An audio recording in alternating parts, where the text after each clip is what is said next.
Ah non, mais ce matin, je suis vraiment tombé sur le Ryan Badawi, là, le remplacement du docteur Pellier à Chalon. Un vrai connard, un vrai connard. Pas, alors que je suis sous restant. Pas de prise de cœur, de constante de cœur. Pas de prise de pouls. Pas de prise de réflexe. Pas de pesée. Sachant que je suis en dépression aussi un petit peu. Et donc, il peut y avoir perte à cause de poids à cause de la dépression, prise de poids à cause du traitement. Il a surveillé ni l'un ni l'autre. Il m'a réenvoyé au pluvier chercher une ordonnance que lui, il a refusé de faire.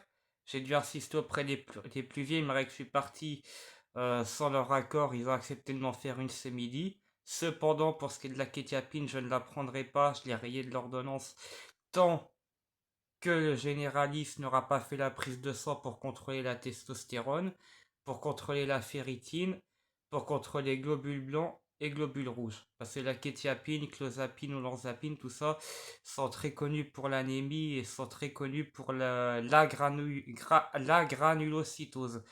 La granulocytose, c'est la destruction des globules blancs, en fait. Et j'ai déjà eu 3-4 anémies en manque de fer et d'hémoglobine dans ma vie. J'ai d'ailleurs été radié deux fois un an de l'EFS à cause de l'anémie.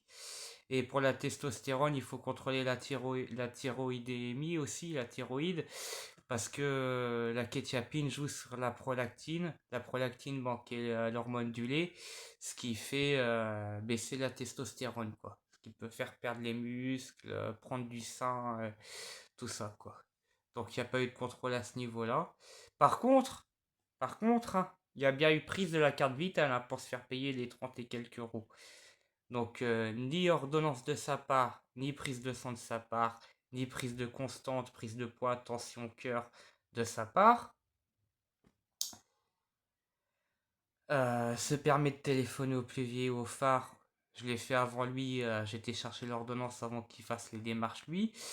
Mais catastrophique. J'y suis retourné une heure après le voir dans son bureau.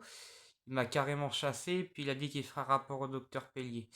Moi, j'ai pris rendez-vous avec l'interne du docteur Ménadier la semaine prochaine pour avoir une prise de constante au moins.